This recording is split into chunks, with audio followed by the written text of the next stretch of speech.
Santo, fala por mim, em nome de Jesus. E a igreja diz amém e amém. Quero ministrar uma palavra nessa noite que tem por título: aprendendo a depender de Deus. Diga isso comigo, vamos, por favor. Estarei me baseando em 2ª carta aos Coríntios, capítulo 12, do 7 ao 10. Gostaria que você lesse comigo, pode ser? Vamos? Para impedir que eu me exaltasse por causa da grandeza dessas revelações, foi-me dado um espinho na carne, um mensageiro de Satanás, para me atormentar. 3 vezes roguei ao Senhor que o tirasse de mim, mas ele me disse: minha graça é suficiente para você, pois o meu poder se aperfeiçoa na fraqueza. Portanto, eu me gloriarei ainda mais alegremente em minhas fraquezas, para que o poder de Cristo repouse em mim. Por isso, por amor de Cristo, regozijo-me nas fraquezas, nos insultos, nas necessidades, nas perseguições, nas angústias, pois quando sou fraco, é que sou forte. Paulo, o apóstolo Paulo, era um fariseu estudado, o cara era bom demais. Um dos caras mais conhecedores ali do seu tempo, consequentemente entre os apóstolos.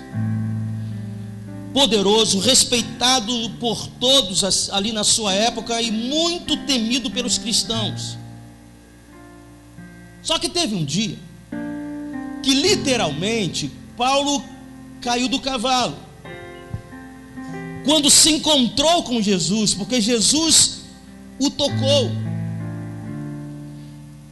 Aliás, Paulo, ele viu Jesus.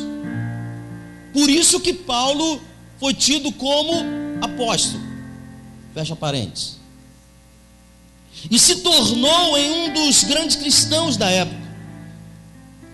E muita coisa na vida de Paulo começou a acontecer, coisas que não aconteceram antes dele se encontrar com Jesus.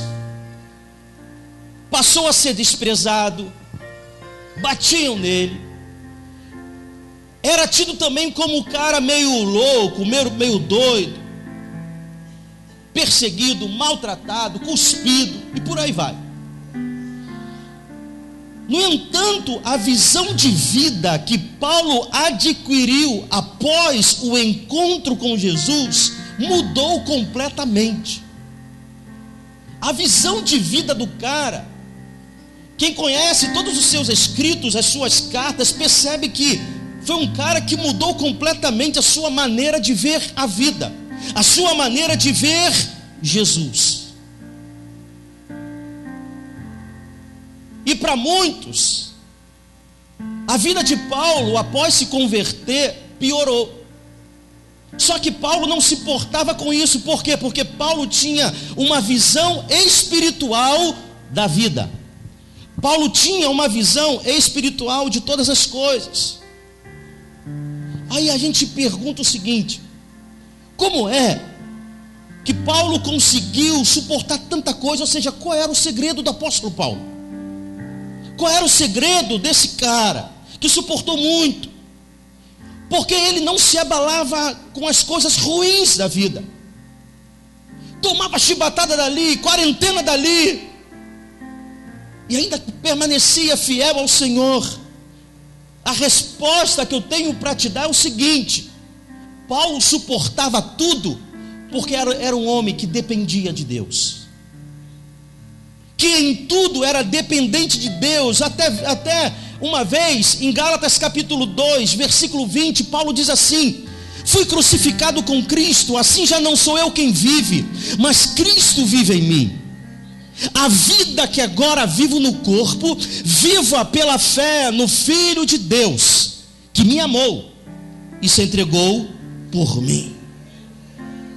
Paulo, aprendeu a depender de Deus, de Cristo, em tudo na sua vida. Talvez seja algo que eu e você precisa fazer, algo que a gente precisa aprender a fazer.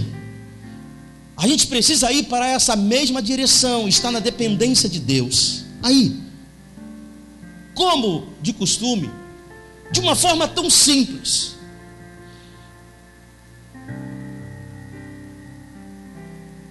Três formas da gente depender de Deus.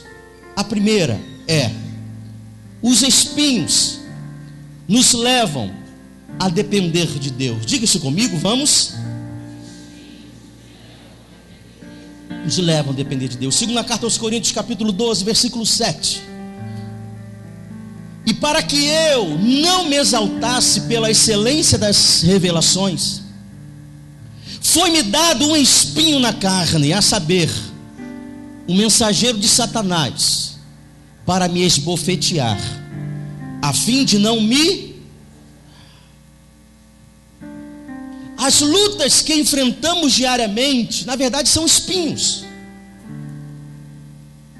São espinhos que nos acometem diariamente. E enquanto estivermos vivos, enquanto estivermos na terra, teremos que lidar com eles. Teremos espinhos na nossa vida. Às vezes nos ferimos por conta própria. Às vezes Deus permite alguns espinhos na nossa vida para nos disciplinar. Uma coisa ou outra, sempre teremos espinho na nossa vida. Aí você pode se perguntar: se Deus é um Deus de amor, por que Ele permite que nos machuquemos com espinhos? Por que Ele permite que a gente sinta dor? Não é isso que algumas vezes você perguntou? Ou questionou? Eu tenho a seguinte conclusão: a verdade é que Deus prefere nos ver triste ao lado dele do que muito feliz longe dele. E alguns espinhos na nossa vida Deus coloca para nos atrair. Analise comigo agora. Quantos espinhos te fizeram um homem e uma mulher melhor?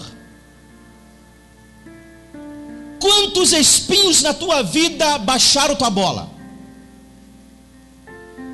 Quantos espinhos na tua vida quebraram o teu orgulho? Quantos espinhos na tua vida te fez um homem ou uma mulher mais humilde? Quantos espinhos na tua vida te fez ter um ângulo melhor em relação à vida?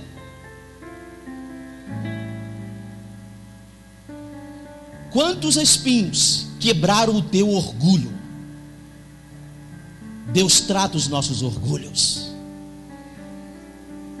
E Paulo confessa isso. Ele diz: Deus colocou espinho na minha carne para que eu não me exaltasse. E você vê que ele falou sobre exaltação 2 vezes. Porque talvez o apóstolo Paulo vai ver que tinha problema nessa área.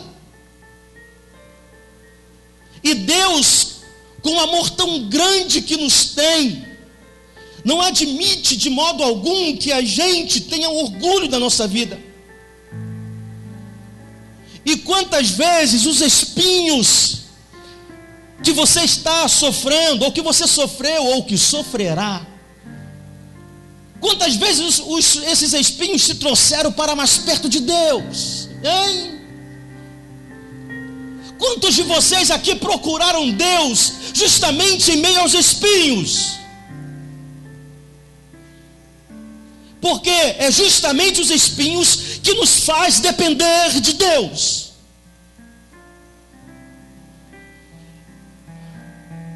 Nos faz ver que somos seres humanos dependentes dele. Aí foi por isso que Paulo diz assim: eu me regozijo nas minhas fraquezas.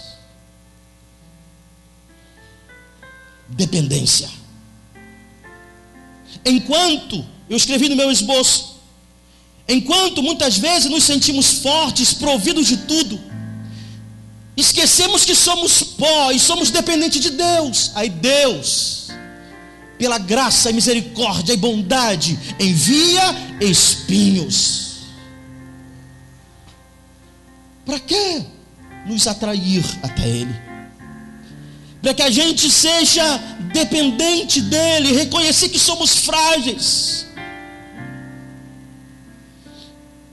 Ontem eu estava meditando sobre esse esboço, me veio à mente, muitas vezes Deus tirará as nossas bases pessoais. Entenda isso, por favor, hoje. Deus muitas vezes tira nossos apoios naturais que nos separam dele.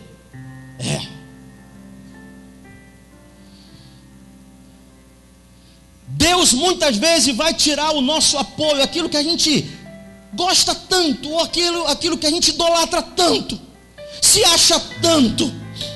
Aliás, essa semana eu conversei com uma moça que ela disse para mim: pastor, eu tive que cair, porque eu achava que eu era a última banana da caixa. Eu achava, pastor, que eu era tudo. Aí Deus, por amor, coloca espinho. Por quê? Você me pergunta. Porque Deus tem sede em nos ver com Ele. Deus é um Deus sedento em me ver aos pés dEle, dependente dEle. Talvez, amados, o pecado que mais aborreça a Deus é justamente o pecado do orgulho, porque o orgulho me faz ser uma pessoa que queira andar independente dEle. Glória aos espinhos. Bendito seja os espinhos colocados por Deus na tua vida. Será que se não fossem os espinhos, você estaria servindo ao Senhor hoje? Será? Deus é tão bom que algumas vezes nos faz passar por dor. Anteontem, conversando com uma pessoa, ele disse para mim assim: Eberson, quando eu vou dormir, parece que eu estou sentindo uma dor na alma. Parece que é uma amputação. Eu disse para ele: é para você depender de Deus, para você olhar para Deus. Quem já não sentiu essa dor na alma? A única coisa que eu quero te dizer nesta noite em relação aos espinhos: os espinhos não são para te machucar nem te maltratar. Os espinhos são para nos tratar, para nos fazer melhores. Melhor pai, melhor mãe, melhor marido, melhor filho, melhor tudo. E os espinhos é para nos fazer dependentes de Deus. Eu escrevi no meu esboço: há espinhos que são necessários para a nossa sobrevivência espiritual. E glória a Deus por me permitir muitos espinhos em nossa vida. Uma outra forma de depender de Deus, deixa Deus falar com você dessa maneira gostosa. Uma outra forma de a gente depender de Deus é: a oração nos leva a depender de Deus. Diga isso comigo. A oração nos leva a depender de Deus. Segunda carta aos Coríntios, capítulo 12, versículo 8, volta, diz assim: 3 vezes, diz Paulo, roguei ao Senhor que o tirasse de mim. Aí eu te pergunto: Deus respondeu à oração de Paulo? Sim, Deus respondeu. Paulo pedindo: Senhor, tira esse espinho de mim. Deus respondeu, porque Deus sempre responde às orações. Às vezes ele responde com sim, às vezes ele responde com não. E como dizia meu pai, às vezes ele responde com um espera. Mas ele responde. De alguma forma Deus sempre nos responde. Mesmo que ele te diga um não, na verdade ele está dizendo um sim, porque ele está cuidando de você. E um dos motivos, gente, que temos que enfrentar problemas, ou seja, espinhos, é que esses espinhos necessariamente nos levarão à oração. E a oração nos levará à dependência de Deus. Incrível que, antes de ser preso, Jesus orou a Deus, ao Pai, por várias vezes. Em Lucas capítulo 22, do 41 ao 43, diz assim: ele se afastou deles a uma pequena distância, ajoelhou-se e começou a orar: Pai, se queres, afasta de mim este cálice, contudo, não seja feita a minha vontade, mas a tua. Apareceu-lhe então um anjo do céu que o fortalecia. Jesus pede: Senhor, se possível, passa de mim esse cálice. Qual foi a resposta de Deus? Não. E glória a Deus pela resposta negativa de Deus. Por causa da resposta negativa de Deus, é que nós encontramos a salvação, a cura, a transformação. É por causa da resposta negativa de Deus que Jesus foi à cruz, morrer pelos meus e pelos teus pecados. É por causa da resposta negativa de Deus que a gente tem vida hoje. É por causa de uma resposta negativa. Glória a Deus que ele disse: filho, não é possível.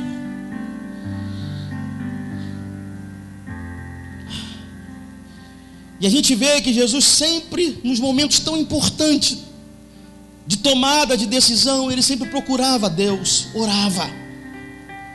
Por quê? Porque ele dependia do Pai. Porque Jesus dependia de Deus. Assim como Jesus, precisamos estar dispostos a ouvir e a aceitar qualquer resposta que Deus tem para a nossa vida. Orar é depender de Deus. Orar é se colocar debaixo da vontade de Deus. Às vezes, eu sei. Quantas vezes isso me passa? Eu sei que muitas vezes a gente não sabe nem como orar.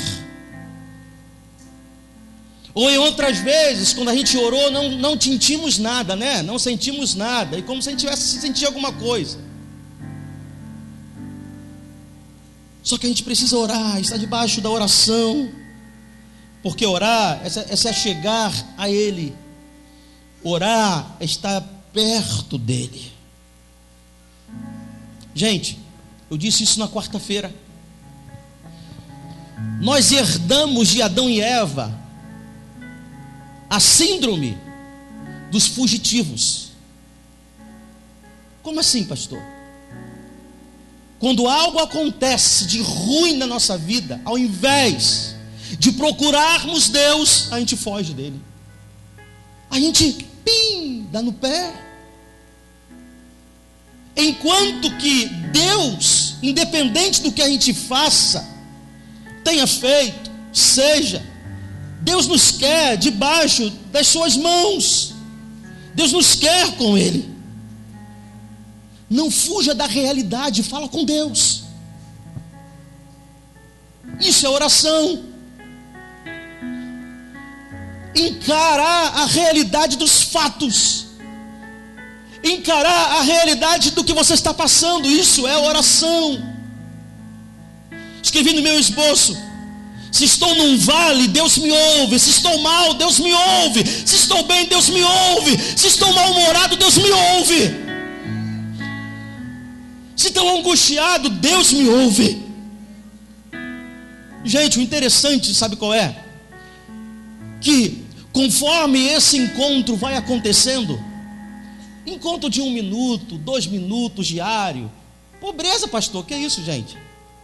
Esse 1 minuto, 2 minutos vai se tornar em 5, vai se tornar em 10. Esse 10 minutos vai se tornar em meia hora, em 1 hora e assim sucessivamente. E o interessante desse encontro é que quanto mais encontro a gente tiver com Deus, isso vai se tornar em dependência. Vai chegar um momento que você não vai suportar não falar com Deus. Você vai se ver dependente em falar com Deus. Aonde quer que você esteja, você vai se ver dependente dEle, em comungar com Ele. E glória a Deus por isso. Deus me trouxe uma revelação, talvez, e eu quero compartilhar com você.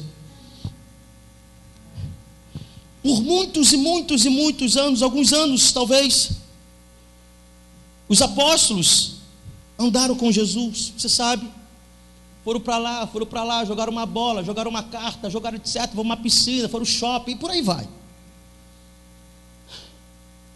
E os mesmos apóstolos viram Jesus realizando tanta coisa, tanta coisa. Ele curou um, ele restaurou outro, ele ressuscitou outro. Jesus só fez maravilhas. Além daquilo que está na Bíblia, tem muito mais do que aquilo. E os apóstolos foram testemunhas oculares de tudo que Jesus fazia. Ele era o cara.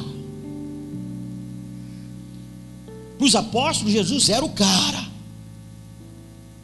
Fazia tudo o que queria. Chega para cá. Mas em momento nenhum você vê os apóstolos pedindo alguma coisa. Jesus, me dá uma casa ao lado do palácio em Jerusalém. Jesus, me dá um burrinho, né, pastor Célio, de última geração. Jesus, me dá isso, Jesus, me dá aquilo. Gente, sabe qual foi a única coisa que eles pediram ao Senhor Jesus? Senhor, ensina-me a orar. Foi a única coisa.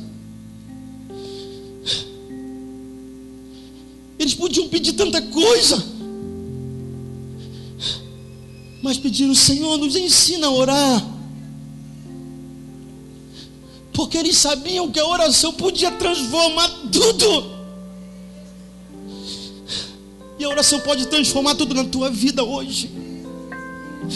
A oração pode transformar muita coisa aí agora. A oração pode transformar a tua realidade nessa noite. Talvez, igual a mim, você muitas vezes não sabe como orar. Não é assim? Põe a mão na tua cabeça. Espírito Santo,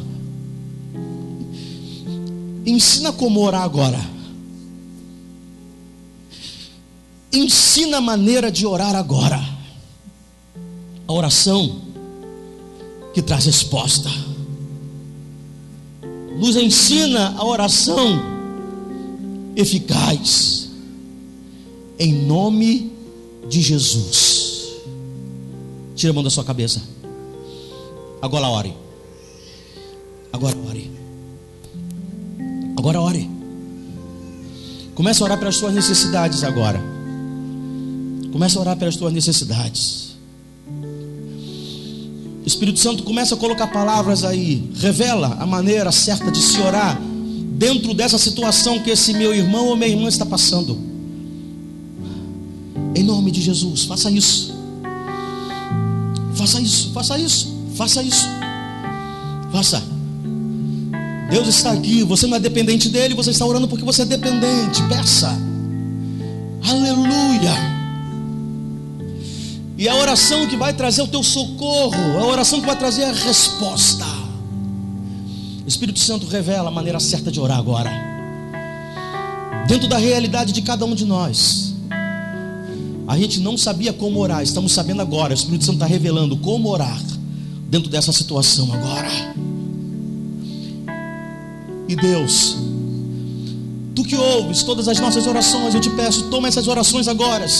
Agora. Toma essas orações agora, que estão sendo feitas no santuário. Toma para ti. E a resposta venha. A resposta venha desse clamor agora. Porque oração, Senhor, oração é uma prova de que somos dependentes de Ti. A Ti toda a glória, Senhor. A Ti toda a honra. Em nome de Jesus. E a igreja diz: amém e amém. Oh, Jesus.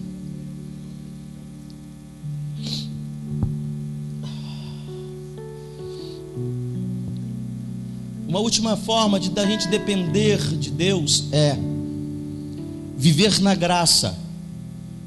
Nos leva a depender de Deus. Diga isso comigo. Viver na graça nos leva a depender de Deus. Segunda carta aos Coríntios, capítulo 12, versículo 9, diz assim: mas ele me disse: minha graça é suficiente para você, pois o meu poder se aperfeiçoa na fraqueza. Portanto, eu me gloriarei ainda mais alegremente em minhas fraquezas, para que o poder de Cristo repouse em mim. Viver na graça é reconhecer quem Ele é e quem eu sou. Viver na graça é viver dependente dEle. Viver na graça é se sentir seguro com Ele, independente do que esteja acontecendo do lado de fora. É estar seguro. E estar seguro é deixar de viver escondido dEle, é estar com Ele, dependente dEle, chamando a Ele. Viver na graça é aceitar. Não estranhe que eu vou te falar, porque algumas pessoas ainda não aceitam isso.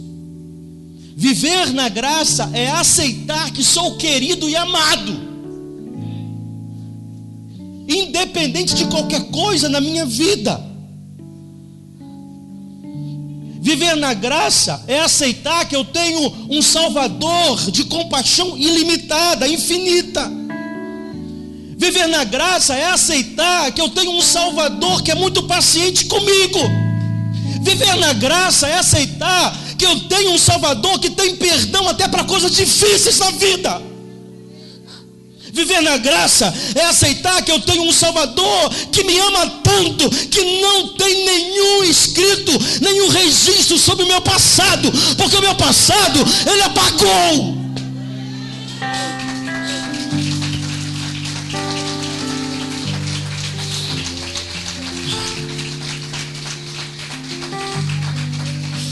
E tudo que a gente precisa é da graça de Deus.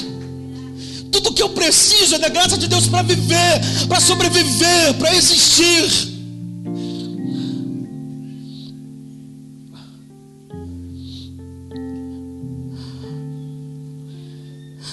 Quando você está fraco, por favor,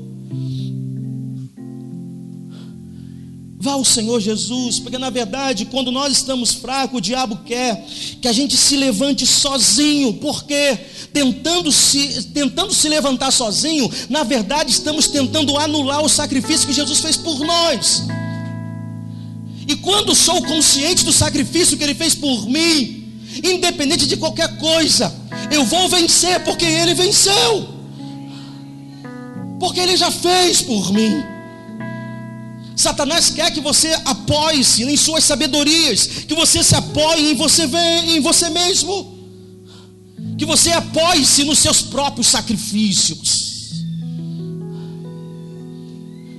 E a gente precisa ser dependente dessa graça diariamente. E viver na graça é viver debaixo das forças deles e não das minhas.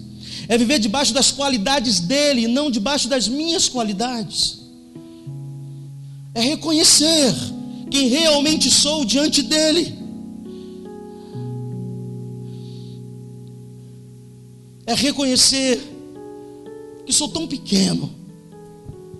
E quando se vive debaixo da graça, se tem a consciência de que você é humilde, você precisa se humilhar, e a Bíblia garante que sobre todos aqueles que se humilham diante do Senhor, haverá um tempo de exaltação. Eu não vou gritar para você celebrar isso. Eu quero que você coloque isso no teu coração. Viver debaixo da graça é aceitar que eu preciso me render ao Senhor hoje, porque haverá um momento, o tempo, de que Ele cumprirá a sua palavra em minha vida. Aqueles que se humilham serão exaltados.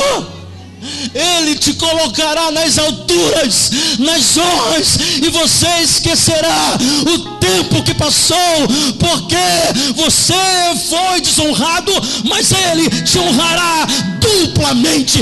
Isso é promessa. Promessa.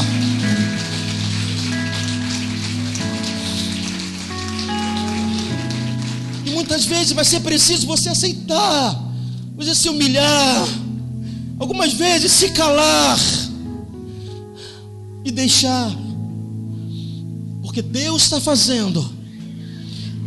E você não reage, não é porque você é bobo, não. Que não é nada disso. Você não reage, sabe por quê? Porque você hoje vive debaixo da graça de Deus, dependente de que Ele vai fazer. É Ele que fará todas as coisas. É Ele que cuida de você. É Ele que cuida da tua casa. É Ele que cuida dos teus caminhos. É Ele que cuida da igreja. É Ele que cuida do ministério. Isso é depender de Deus.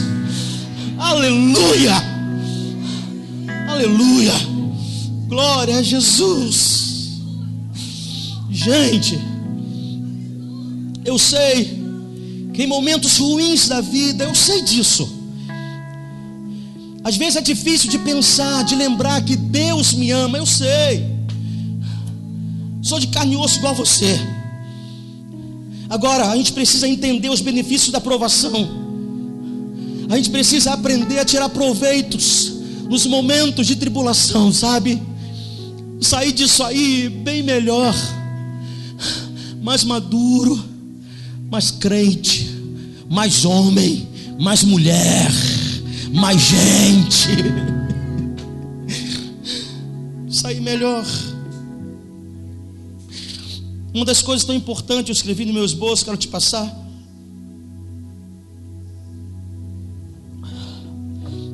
Não tente impressionar a Deus, por favor. Deus não se impressiona com nada. Ele já é o Altíssimo. Ele já é tudo. Eu escrevi no meu esboço porque isso muitas vezes aconteceu comigo. Eu quero compartilhar isso com você. Às vezes é tão grande o nosso esforço por agradar a Deus e impressionar as pessoas, que vemos as nossas energias se acabando. Às vezes a gente quer agradar as pessoas, agrada, e não tem resultado, porque só vem um defeito em você, e a sua energia vai acabando. Você não tem mais o que fazer, não tem mais o que provar. Confesso para você que eu acabei com isso na minha vida. Não sou dependente das pessoas, eu sou dependente de Deus. Se não me amam, Deus me ama. Foi Ele que deu a sua vida por mim. Se não acreditam em você, Deus acredita em você. Deus acredita em você. Deus acredita em você. Deus acredita em você. Aleluia.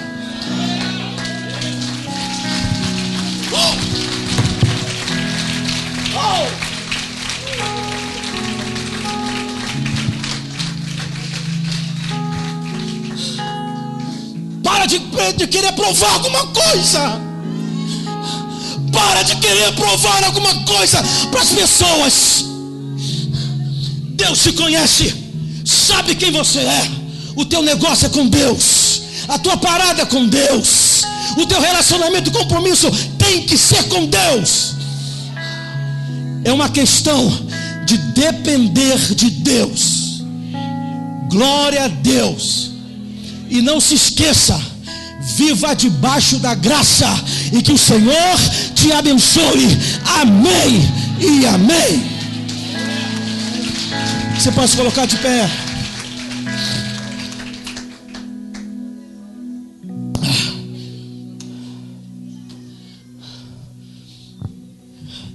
Oh, Jesus bendito.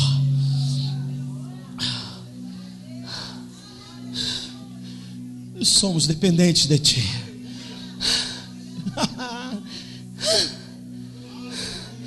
Sou dependente de Ti.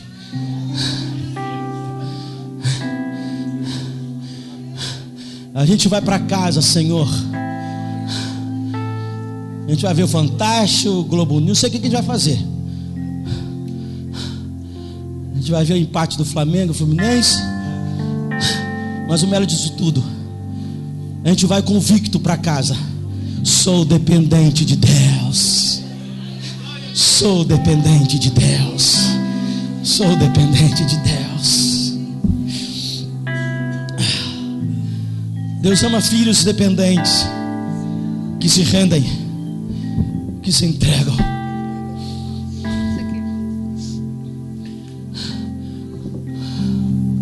Buscar a Deus, amar a sua face, a sua presença. Não precisa ninguém ver o que você está fazendo. Faça, é você e Ele. A parada aí é com você e Ele. E pare definitivamente de provar alguma coisa às pessoas. Prove o teu amor a Deus. Prove a tua dependência de Deus. Em nome de Jesus. Amém. Amém.